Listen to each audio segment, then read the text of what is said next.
Ceci est un livre audio autogénéré par Google. Préambule. À partir d'une vue d'ensemble des instruments normatifs de portée universelle et régionale, nous avons tenté de procéder à l'examen des conditions de l'exercice concret du principe juridique de l'autodétermination des peuples, reflétant d'un caractère à la fois conventionnel et coutumier dans l'ordre international. En effet, l'analyse du droit international positif nous a éclairés, tant le droit onusien comprenant conventions, résolution des organes principaux et subsidiaires, est pertinent pour relever des éléments convergents en vue de reconnaître une norme impérative au droit des peuples à disposer d'eux-mêmes. Cependant, nous avons pu constater que dans l'ordre interne, l'application de ce principe relève d'un conflit entre le principe constamment invoqué par les peuples au respect erga omnes de leur droit à disposer d'eux-mêmes, et le principe fondamental de la souveraineté étatique et de l'intégrité des frontières de l'État. La confrontation entre ces deux principes ne se manifeste qu'au détriment du premier des droits, appartenant au peuple. En effet, ces derniers souhaitant durant la période coloniale se libérer et partant exercer leur droit à l'autodétermination, thème récurrent et très abordé par la doctrine du siècle dernier, purent réaliser leurs aspirations démocratiques en conformité avec le droit en matière d'autodétermination externe. Il en a été autrement quant au principe d'autodétermination interne, par une relecture des buts et objectifs de l'ensemble des textes internationaux de protection des droits de l'homme, qui pourtant le prévoyaient. La démocratisation de l'État n'est devenue une priorité pour les Nations Unies que très récemment, dès la fin de la guerre froide, aux fins de parvenir à une société davantage démocratique. Si les frontières constituent une limite territoriale de jure au sort des peuples eux-mêmes, l'État peut en vertu de sa souveraineté, résoudre par lui-même ce conflit souvent identitaire quant à la portée du principe d'autodétermination et à son application réelle. Sur ce point, le droit constitutionnel intra-étatique est clair. Dans de nombreuses constitutions, il est en effet explicitement précisé que le droit interne octroie à certaines des minorités nationales la reconnaissance d'un quelconque droit à ce titre, sous réserve d'acquiescement par les urnes. Le droit à l'autodétermination des peuples et des populations intra-étatiques ne semble pas définitivement figé, et semble même s'inscrire dans le thème fluctuant de la dignité humaine et de la nécessaire exigence du respect des droits de l'homme. Dans l'étude qui s'ensuit, nous avons pu procéder, premièrement, à la détermination du concept d'autodétermination, et deuxièmement, à une application de l'administration internationale de territoire, hypothèse loin sans faux courante. Introduction générale.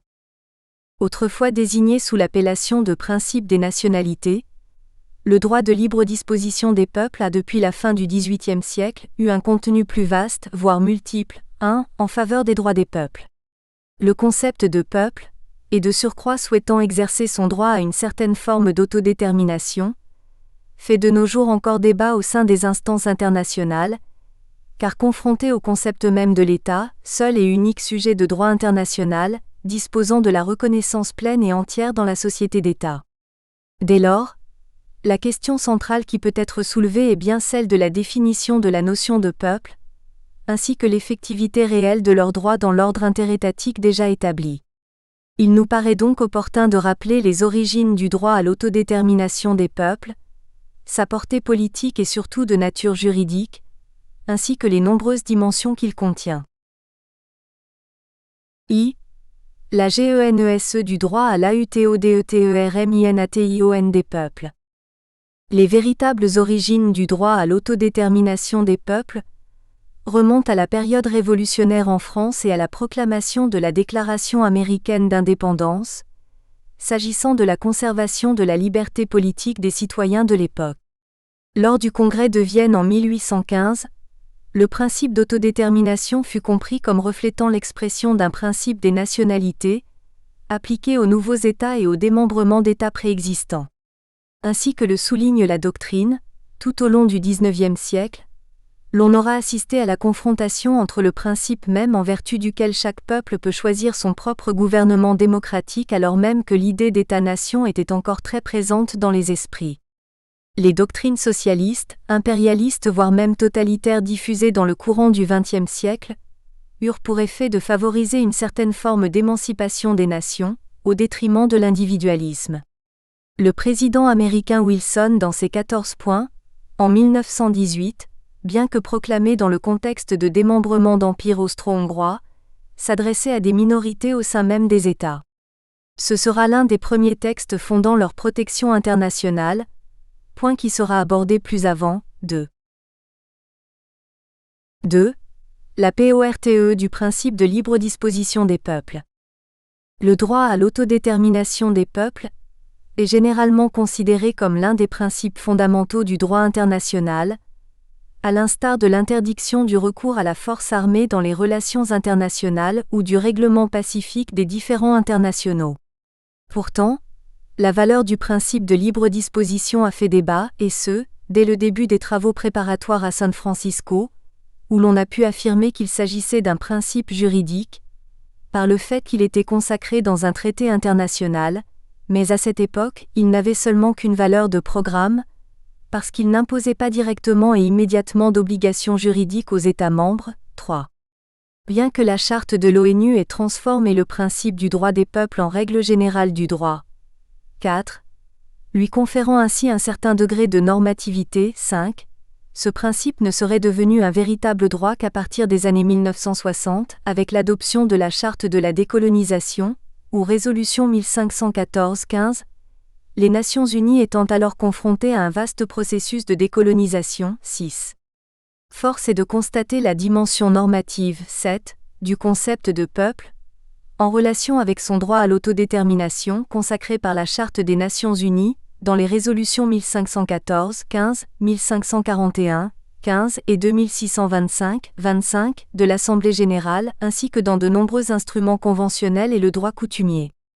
Le droit des peuples constitue de surcroît l'un des principes essentiels du droit international contemporain. 8.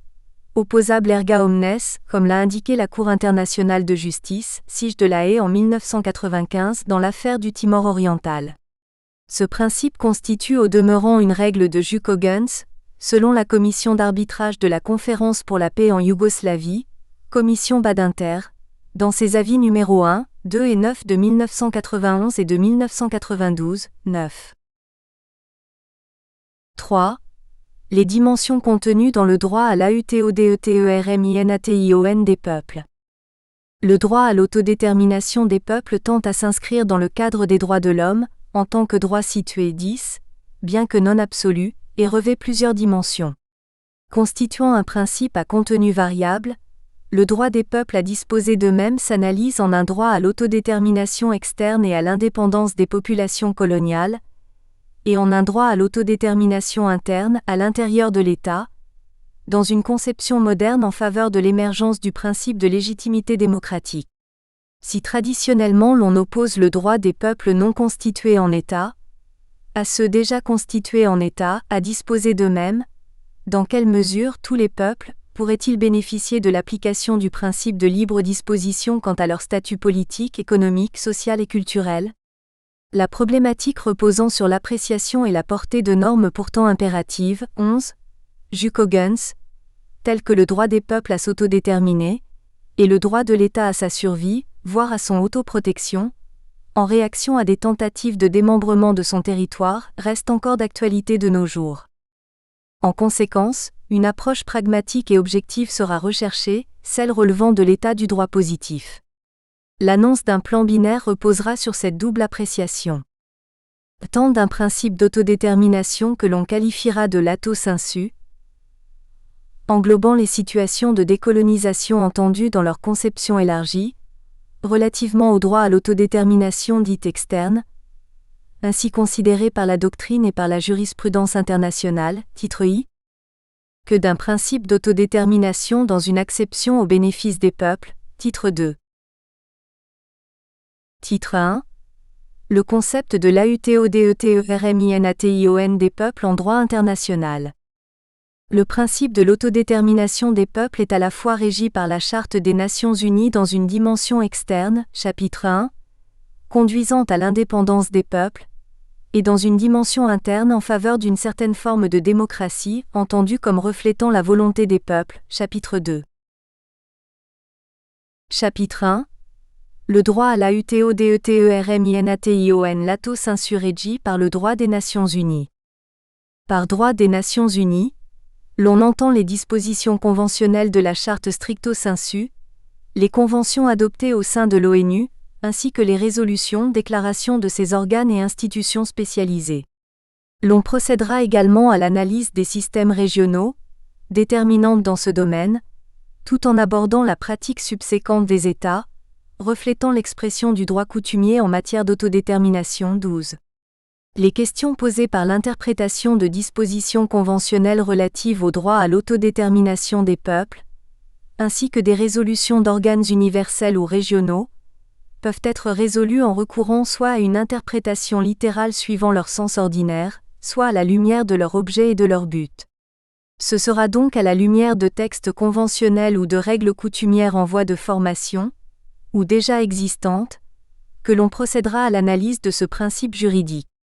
Alors que la Cour internationale de justice, CIJ, dans ses avis consultatifs en 1971 sur la Namibie et en 1975 sur le Sahara occidental, affirma la validité du principe d'autodétermination, défini comme répondant à la nécessité de respecter la volonté librement exprimée des peuples, 13, et partant du droit de témoigner d'eux-mêmes, 14.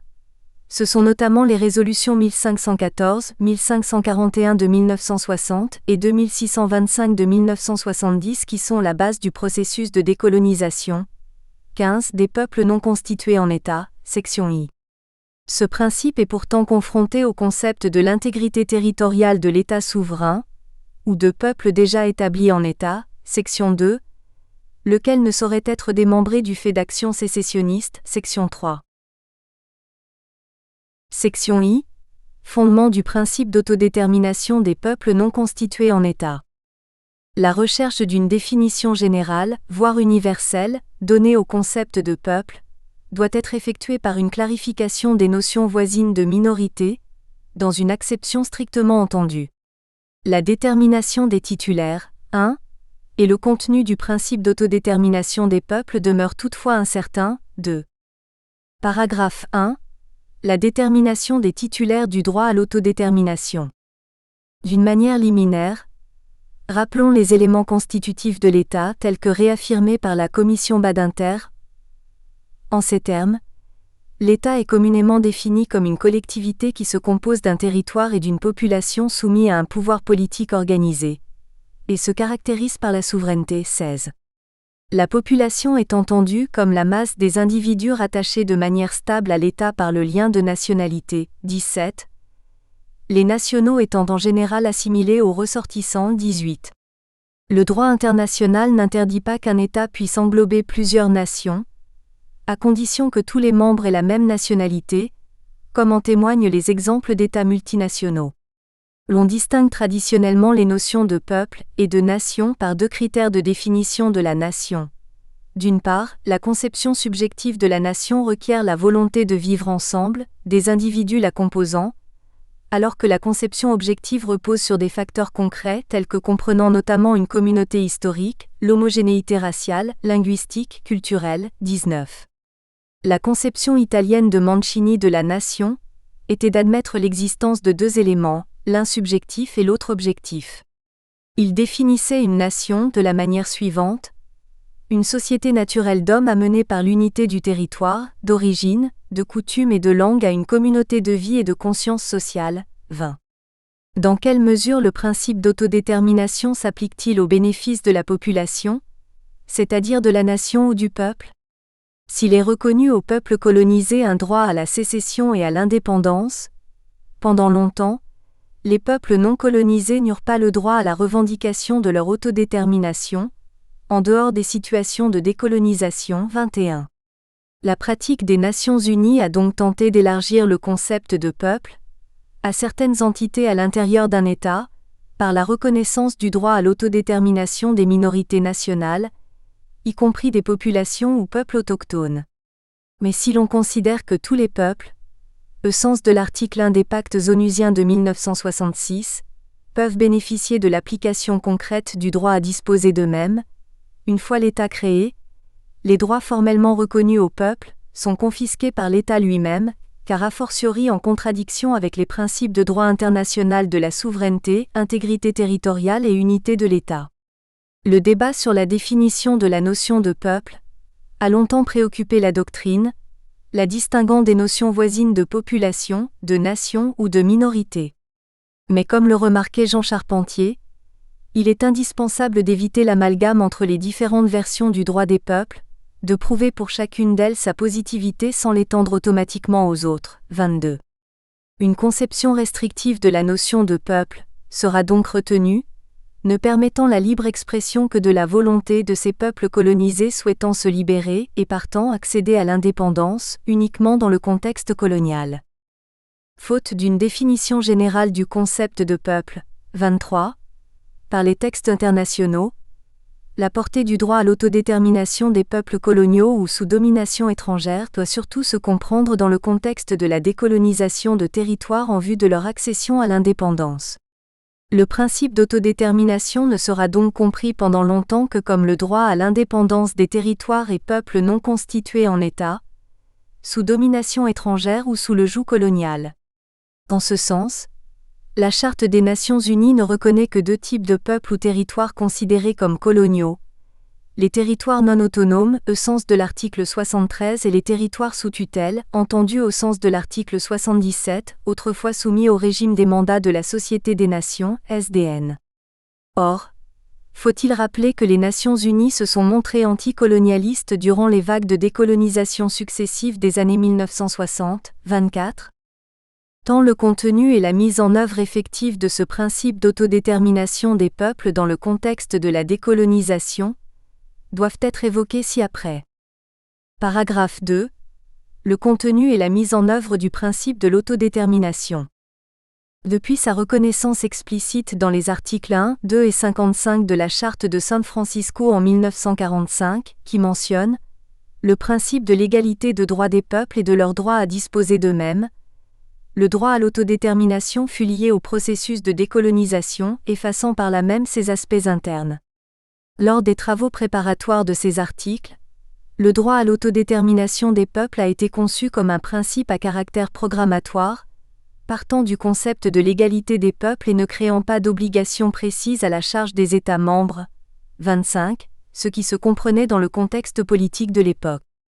Alors même que la résolution 1514-15 de l'Assemblée générale reconnaissait le 14 décembre 1960 que tous les peuples ont le droit de libre détermination.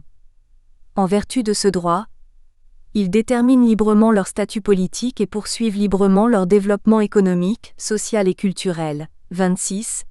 Elle a réaffirmé les principes classiques du droit international, particulièrement le respect de la souveraineté, de l'intégrité territoriale de l'État, et de non-ingérence dans ses affaires intérieures.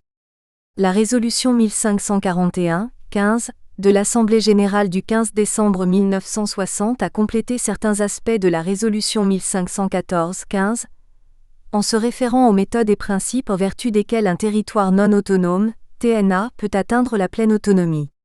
Par cette résolution, l'Assemblée considérait comme non autonome un territoire géographiquement séparé et ethniquement ou culturellement distinct du pays qu'il administre.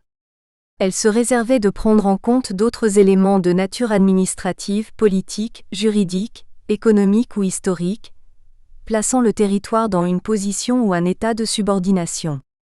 Le principe VI de la résolution envisage 3 formes d'autodétermination pour un territoire non autonome, notamment par la création d'un État indépendant, la libre association à un État indépendant ou le rattachement ou intégration à celui-ci. Ce choix devait résulter du libre désir démocratiquement exprimé par la population locale.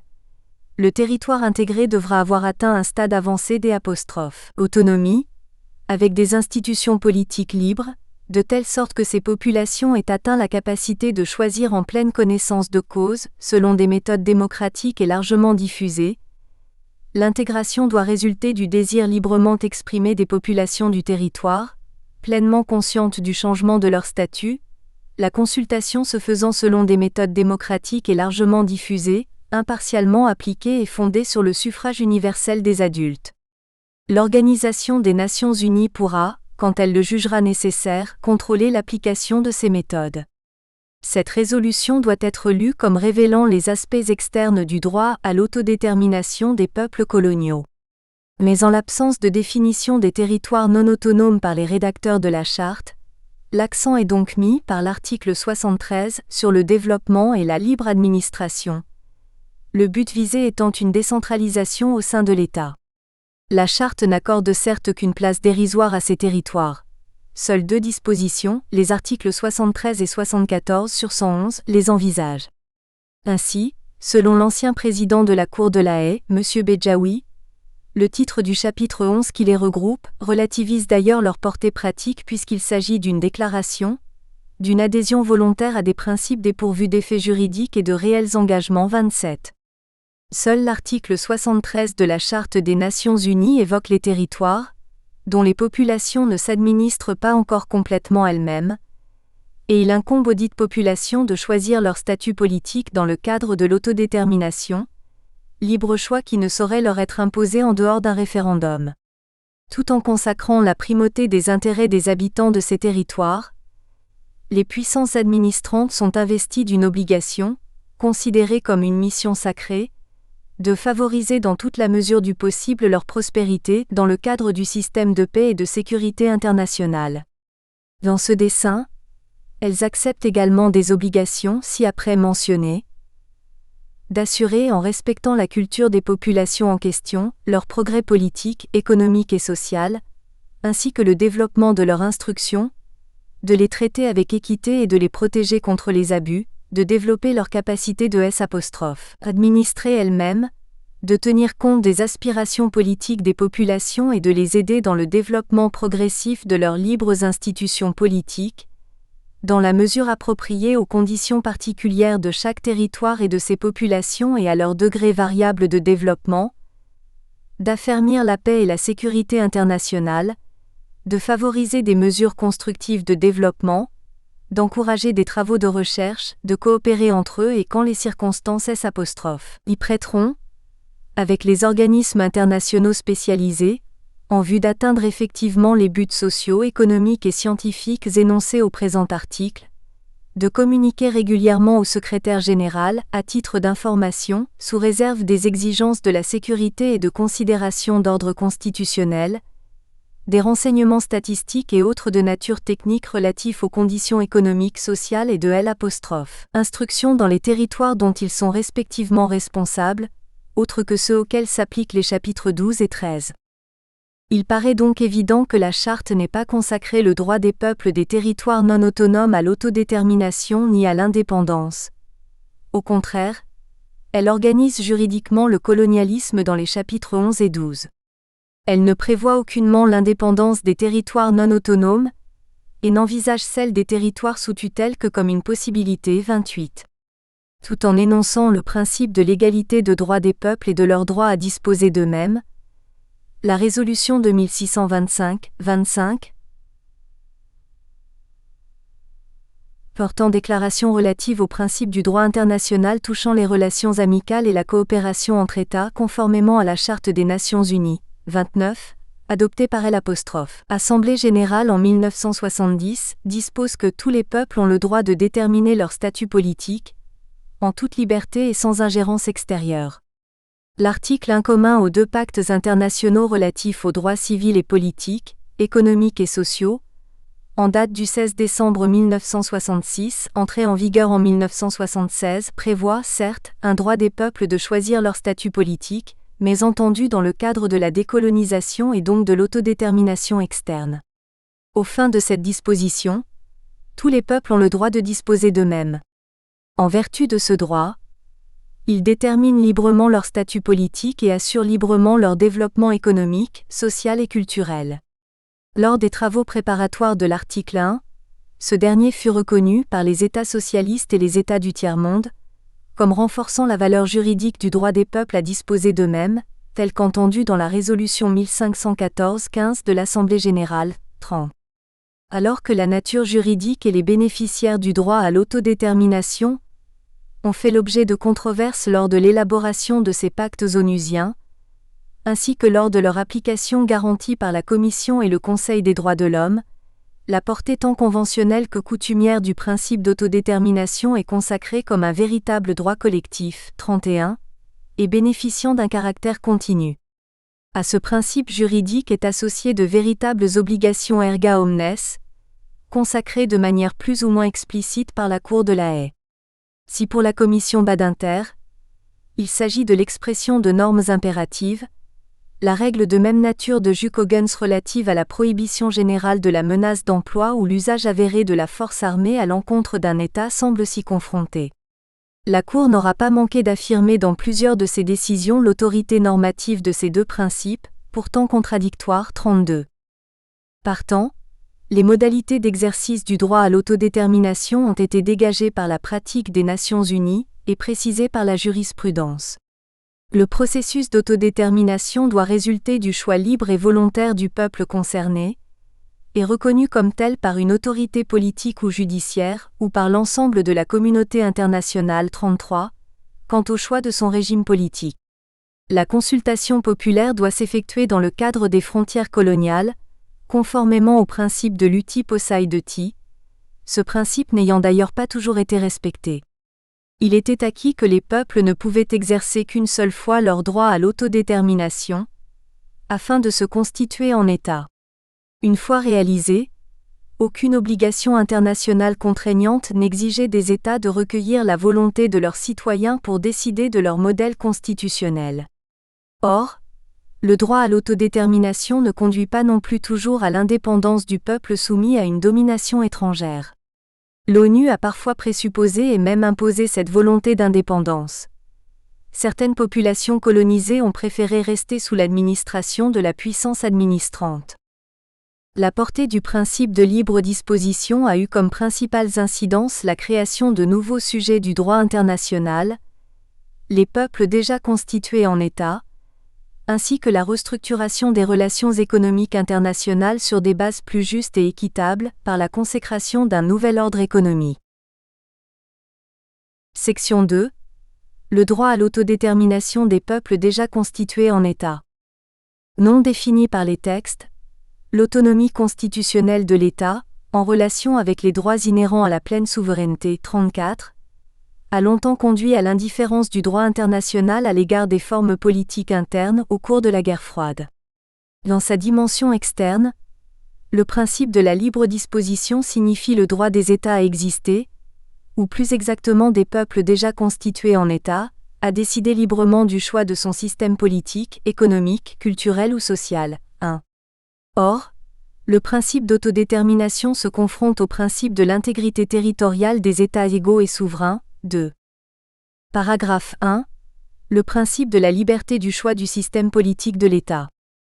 Reflet du volontarisme classique, le principe de souveraineté rejaillit sur la conception originairement interétatique du droit international, s'analysant en tant que clé de voûte du système international. L'organisation interne de l'État est un fait pour le droit international, ce qui relève de sa compétence nationale au sens de l'article 2, 7 de la Charte des Nations Unies et de l'application de la théorie du domaine réservé, concept juridique qui sera défini et précisé par l'Institut de droit international dans sa résolution de 1954, 35. Si l'autonomie constitutionnelle demeure le fondement du choix du système politique des États, la réalisation effective du droit des peuples à disposer d'eux-mêmes dans le contexte particulier de la décolonisation a permis de recueillir la volonté librement exprimée quant au choix du statut politique de l'État. Le principe de l'autonomie organique des États est lié au principe d'autodétermination des peuples déjà constitués en État. 36. Tout en canalisant la souveraineté étatique, au regard des limitations consenties par voie conventionnelle ou coutumière, la théorie de l'autolimitation, élaborée par le juriste Jelinek, fut consacrée par la jurisprudence internationale à travers les affaires du vapeur Wimbledon et du Lotus en 1923 et 1927 respectivement, dans des obiter dicta désormais célèbres. 37. Le droit international régit les rapports entre des États indépendants. Les règles de droit liant les États procèdent donc de la volonté de ceux-ci, volonté manifestée dans des conventions ou dans des usages acceptés généralement comme consacrant des principes de droit et établis en vue de régler la coexistence de ces communautés indépendantes ou en vue de la poursuite de buts communs. Les limitations de l'indépendance des États ne se présument donc pas, sauf règle permissive contraire. En son temps, la logique du lotus commandait que ce qui n'était pas prohibé de manière expresse était juridiquement permis, et qu'ainsi une règle prohibitive du droit international devait venir limiter la souveraineté de l'État. 38. Cette jurisprudence fut relativisée récemment, lorsqu'elle fut confrontée au défi de l'utilisation et de la menace de l'arme nucléaire par les puissances nucléaires, bien que la Cour de la Haye ne se soit pas véritablement prononcée dans son avis de 1996 sur la licéité ou l'illicéité de la menace ou de l'emploi de telles armes. 39. Dans le contexte de coexistence pacifique, caractérisé par la bipolarité des relations internationales et par le système de blocs pendant toute la période de la guerre froide, la neutralité des Nations Unies quant à la nature des systèmes politiques étatiques était compréhensible et logique. Elle se déduisait de l'application des principes de la souveraineté étatique, de l'intégrité territoriale des États et de la non-ingérence dans leurs affaires intérieures, tels qu'ils sont garantis par le droit conventionnel et coutumier. Réaffirmée par les grandes déclarations adoptées par l'Assemblée générale relative aux principes du droit international touchant les relations amicales et la coopération entre les États, en 1970, ou encore celle du 9 décembre 1981 sur l'inadmissibilité de l'intervention et de l'ingérence dans les affaires intérieures des États, ces principes paraissaient tellement fondamentaux qu'y apporter des restrictions même relatives était difficilement concevable. Pour sa part, la déclaration 2625-25 prévoit que tout État a le droit inaliénable de choisir son système politique, économique, social et culturel sans aucune forme d'ingérence de la part d'un autre État. Le domaine réservé des États, entendu dans le sens de l'interprétation de la clause de la compétence nationale de l'article 2.7 de la Charte, était, selon G. Aranjo-Ruiz, à la fin des années 1980 encore très étendu, car l'évolution du droit en la matière a permis de relativiser cette théorie, dans le sens d'une protection accrue des droits de l'homme dans de nombreux pays, bien qu'elle reste encore timide dans les pays arabes et sur le continent asiatique. Toutefois, cette compétence exclusive de l'État pouvait être limitée dans deux circonstances, considérées comme portant atteinte aux principes du droit international, lorsqu'une politique discriminatoire en faveur de l'instauration ou du maintien d'un régime nazi, fasciste ou raciste allait manifestement à l'encontre de tout principe élémentaire de la dignité de la personne humaine. En dépit de ces dérogations idéologiques, 41, au principe de liberté de l'État de choisir son système interne, la jurisprudence de la CIJ se positionnait clairement en faveur de la thèse de l'autonomie constitutionnelle des États. Dans son avis consultatif relatif au Sahara occidental, en 1975, la Cour avait déjà affirmé cette thèse en considérant qu'aucune règle de droit international n'exige que l'État ait une structure déterminée, comme le prouve la diversité des structures étatiques qui existent actuellement dans le monde. 42. Sa position ne variera pas, la Cour estimant en 1986, dans son arrêt relatif aux activités militaires et paramilitaires au Nicaragua et contre celui-ci, que les orientations politiques internes d'un État relèvent de la compétence exclusive de celui-ci pour autant qu'elles ne violent pas le droit international.